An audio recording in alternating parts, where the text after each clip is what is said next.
If your basic education in U.S. history was anything at all like mine was, the folks who were referred to as our founding fathers, conveniently omitting the importance of the many women who played such a role that in history books have been somehow left out. But the founding fathers were usually spoken of in the kind of hushed, reverent tones, usually reserved for those who had achieved sainthood. I learned, for instance, that these folks were unassailable, perfect, cooperative geniuses who were the best of friends and who attained the status of national heroes in the process of declaring independence from England and crafting the Constitution. So appropriately enough, solemn portraits, marble statues, and grand monuments were created to enshrine their sacred memory, and historians continue to write best-selling books that are the size of cinder blocks, recounting their lives and deeds. Well, it's natural for a society, especially a young country like ours, to develop positive mythologies about the key players, to elevate them to the pantheon of super-Americans. Washington, Adams, Hamilton, Franklin, Jefferson. This is from if you've ever been to the Capitol Rotunda in Washington, D.C., this is from the ceiling. While I've never wanted to diminish the very real bravery or the persistence or the creativity or the truly great accomplishments of any of our founders, we also have the tendency to assign certain virtues and beliefs to those folks that we like to imagine we share with them. If we very carefully pick and choose what they said and what they did, it's easy enough to find in them our very own political philosophy or religious ideals. And we regularly use that information. We invoke their names to bolster the legitimacy of our own points of view. In recent years, this tendency has been most strikingly evident and pretty darn effective in the way that evangelical Christians have adopted the founders as sharing their theological beliefs and ideas about religion and American life. They claim that the language that was used by Washington and Adams and all the others as proof positive that the intent of the founders was to create a new nation built on conservative Christian values. And that's Jefferson, just to the left of Jesus. Of course, this Christian nation idea is a carefully constructed myth all its own. It cherry picks very selective writings to prove its point and conveniently ignores the fact that in the context of the 18th and 19th centuries, in the common use of the English language, even the most die-hard deist or agnostic would liberally sprinkle their writings with references to God or holy providence and make use of biblical imagery and metaphor. Now, amazingly, this evangelical movement to revise our history, which many Americans now just buy into as the gospel truth, so to speak, even include people like Benjamin Franklin and Thomas Jefferson, as if those two guys in particular would ever darken the door of modern evangelical church. Franklin had very little patience with religion, and Jefferson's views were seen by many of his own contemporaries as being nothing short of heresy. But to be fair, religious people, liberal religious people, and Unitarian Universalists in particular have not shied away from the seductive allure selectively finding the things that we happen to agree with that the founders said and did, and insisting that any intelligent review of the facts proves that they were actually on our team. Now, by far, none of the founders has received more of this kind of adulation and adoption as one of our own than Thomas Jefferson. Last summer, when I was attending the Dwight Brown leadership experience with UUs from all over the Southwest, I met a couple of fine folks who were members of the UU congregation, which is one of a handful of UU congregations around the country that's actually named after Thomas Jefferson. When they told me that, I asked innocently, so was Thomas Jefferson a Unitarian Universalist? Well, one of them didn't know for sure, and the other said, well, not technically, but he was a kindred spirit. And only because it would have been impolite, I held back from asking them if that meant that they also thought, if he was a kindred spirit with them, that slavery was okay. Since Jefferson was on record as believing that black people were inherently inferior to whites. And the inconvenient truth is that he happened to own 700 slaves.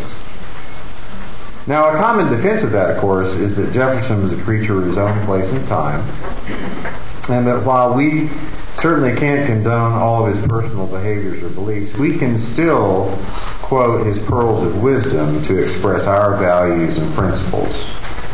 Now, let's be honest, that is a whole lot easier said than done for white folks than it is for people of color. Nonetheless, we like to say Jefferson is one of us, at least in spirit, owing to his brilliance and eloquence and influence on so many things, particularly the ideals of religious liberty in America. The bottom line really is that Thomas Jefferson, like all of the founders, was a very complex person and thus very human. And personally, I'd like to think that for that reason alone, he is a kindred spirit, because so much of his life is a contradiction, just like ours. Now, he's still something of an enigma, and being enigmatic, at once somehow unknowable, and yet known on his own terms, seems to have been a quality that he intentionally cultivated in his own life. Now, what we do know is that my friend I met at Dwight Brown was right. Technically, Jefferson was not a Unitarian, nor was he a Universalist. Like practically all Virginians, he was an Episcopalian. Although, whenever he happened to be visiting Pennsylvania, such as when the Congregational Congress was hammering out things like the Declaration of Independence from Mother England, he did attend the church led by the Congregationalist minister, Joseph Priestley. And there's no doubt that Priestley should rightly be identified as a Unitarian. I don't know if you knew that song or not. But Jefferson did say later that Priestley's ideas were very similar to his own. So that's honestly about as close as we can get to claiming that Jefferson was a UU. But maybe that's close enough, I don't know. In any case, like a lot of UUs, Jefferson was deeply engaged in the study of philosophy about our place in the world as individuals and how we engage one another in society. He championed ideas about natural laws, ideas that thwarted previously held assumptions that God is in control of human destiny. Now, in spite of right-wing Christian attempts to recast Jefferson as an evangelical, there is very, very little in his philosophy that resembles any brand of Orthodox Christianity. In the Declaration of Independence, he wrote about the laws of nature and of nature's God, but he steadfastly refused to include any references to Jesus that were indeed suggested by some of the more pious members of that Continental Congress. He apparently did believe in a creator, but his concept of it resembled that of the god of deism. Now, deists typically believe that a creator does not intervene in human affairs or suspend the natural laws of the universe. This is the well-known idea of the creator as being the great clockmaker. You wind it, you set it up, and let it run. They reject supernatural events, prophecies, and miracles. They don't believe that God is on anyone's side in any kind of contest. So that's why, for instance, you will never hear a deist offer the prayer before kickoff at a high school football game. Jefferson even went so far in his rejection of Orthodox Christian beliefs, especially things like supernatural events, that he famously edited his very own version of the Gospels, removing the miracles and the mysticism and minor details like, let's say, the resurrection, and leaving in only what he deemed to be the correct moral philosophies of Jesus. To Jefferson, Jesus was a nice guy, but ultimately just a guy, who after he was dead had a lot of words put into his mouth that he probably never really said, and had miraculous things attributed to him that went against the laws of nature, so they must have never really happened. He also believed that Christianity in general, but particularly in America, had become corrupted and controlling, and posed a real threat to individual liberty, right alongside his opposition to any form of government that sought too much control over how you conducted business or your personal affairs. He thought that our civil rights, our personal liberty, should never be dependent on religious opinions, any more so than any opinions we may have on physics or geometry or economics. Now, we take it for granted today that no government official can tell us how to conduct worship or force us to pay taxes to support a particular denomination. But during Jefferson's lifetime, in large parts of America, that simply was not the case. Although our collective concept of why people came to America in the first place has a lot to do with them seeking religious liberty, the truth is a lot murkier when it came down to how much freedom you truly had to practice the religion of your own choosing. The supposedly secular governments of the colonies and then the states were in fact controlled by one particular church or another. In Virginia, as I mentioned earlier, and in much of the South, it was the Episcopal Church. In Massachusetts and in much of New England, the Congregationalists were largely in charge. In Maryland, it was the Catholics. Almost everywhere you went, state taxes supported churches and paid the salaries of the clergy. And if you attempted, let's say, to organize a Baptist congregation in Connecticut, not only would you be socially ostracized, if not run out of town, you could be tossed in jail if you refused to financially support the Congregationalists, many of whom would eventually become, over time, guess what? Unitarian Universalists. So in 1777, while Jefferson was representing Virginia in the Continental Congress, he appreciated how this issue could affect his own state, and how, assuming the colonies would eventually win their independence and become a sovereign nation, how it would ultimately affect the entire new country. Now, at the time, Virginia was arguably the most influential of all the states, and Jefferson, who'd written the Declaration of Independence only the year before, was one of the most influential members of Congress. The old saying went, as Virginia goes, so goes the nation. So that year, in 1777, Jefferson wrote what became known as the Virginia Statute for Religious Freedom, which eventually became state law in Virginia in 1786. He was so proud of this statute for religious freedom, it was one of only 3 accomplishments he instructed to be put on his epitaph. He happened to leave off being President of the United States.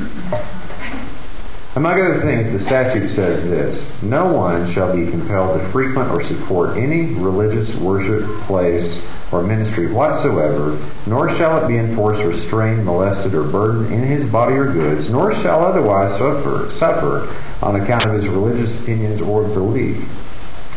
But that all men shall be free to profess, and by argument to maintain, their opinions in matters of religion, and that the same shall in no wise diminish, enlarge, or affect their civil capacities.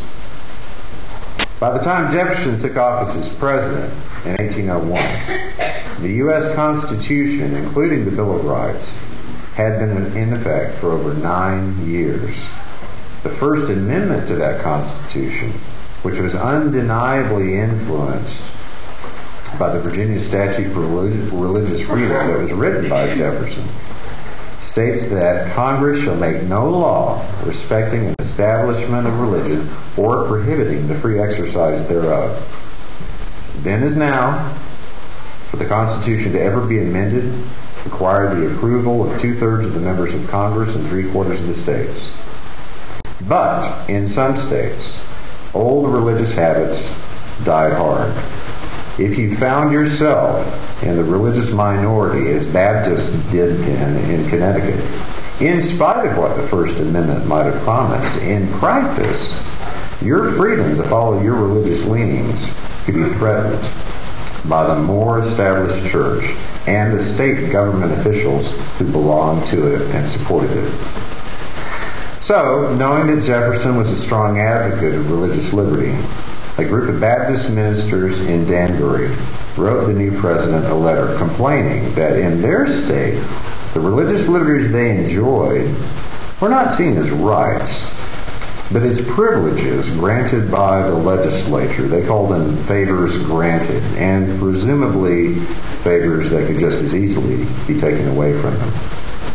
So within a year, Jefferson wrote them back a very public letter in which he laid out his conviction that on a national level, not merely in Connecticut, but in every state of the Union, it was simply not the place of government to do anything that might be misconstrued as the establishment or support of religion. The most famous phrase from that letter to the Danbury Baptists, maybe the one thing that makes us love Jefferson the most, is this: I contemplate with sovereign reverence that act of the whole American people, meaning the First Amendment, which declared that their legislatures should make no law respecting an establishment of religion or prohibiting the free exercise thereof, thus building a wall of separation between church and state. Put it mildly, that simple little phrase, the wall of separation between church and state, subsequently has become one of the most glorified or one of the most reviled sentences ever written in the English language. Detractors will say that it's nowhere to be found in the Constitution. And of course they're right. It's not. You'll also hear claims that it is only Jefferson's personal opinion, or that it's some kind of an anomaly, that it was a private correspondence and should have no bearing on legal opinions or government policies, that the concept of separation was never intended by the framers of the Constitution. But in fact, Jefferson fully intended for his letter to be public. Religious liberty in America was a burning issue. It always has been, and it still is. Jefferson even took pains to show this letter around to a variety of his friends, people, and other political people to get their opinion before he sent it off. It was reprinted in newspapers and broadsheets all over the country. Passionate editorials were written about it. If the technology had been available at the time, it would have been immediately posted on news websites and argued to death on every cable channel. It's been reprinted in public school textbooks on the facing page of descriptions of the First Amendment of the Constitution of the United States. That's how important it is. The letter to the Danbury Baptists was authored not merely by the President of the United States, but by the same person who had written the Declaration of Independence and the Virginia statutes upon which the First Amendment was largely based. So in that context,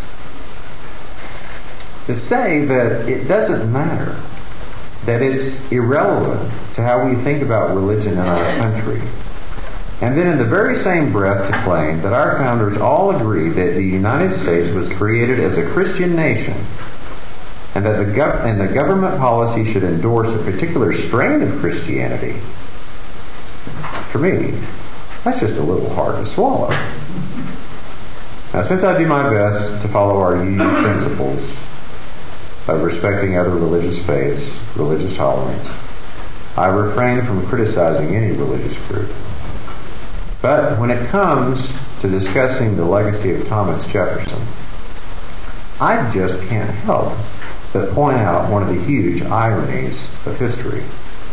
And that is that so many modern-day Baptists, at least some Southern Baptists, along with many of their evangelical brethren, appear to be suffering from some kind of collective amnesia. Because when they were a religious minority in 1800, they chafed at what was truly an infringement of their right to worship and believe as they felt led. Government, they believed, should have no role whatsoever in religion. But today, so many of the same folks who bear that denominational name are the most ardent advocates of government-sponsored, taxpayer-funded support of a particular religious point of view, whether it's vouchers for public schools, government funding of faith-based organizations, advocating legislation based on their interpretation of Scripture, or erecting granite replicas of the Ten Commandments on public property or nativity scenes on courthouse squares, as long as it's consistent with their particular religious beliefs, and they're all in favor of government acting as a de facto arm of the church. Their argument is, well, we have a representative form of government, and if we are in the majority, and those who hold office represent the majority, then it follows that our religious views can and should be represented and promoted by that same government. What our evangelical friends sadly fail to remember, even going farther back in time than their own persecution as a minority in the early days of our republic, is the lesson of history, the slippery slope repeated over and over and over again that Thomas Jefferson was so alert to.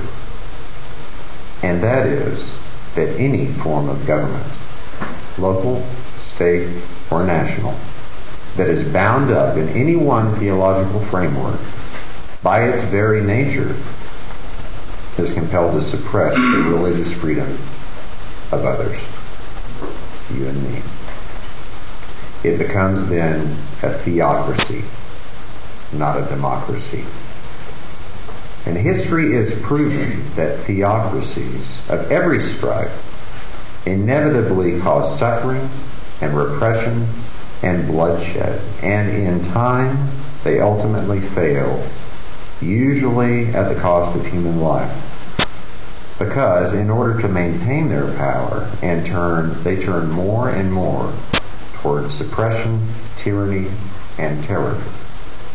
There has never been any form of government based on a state religion that has long endured.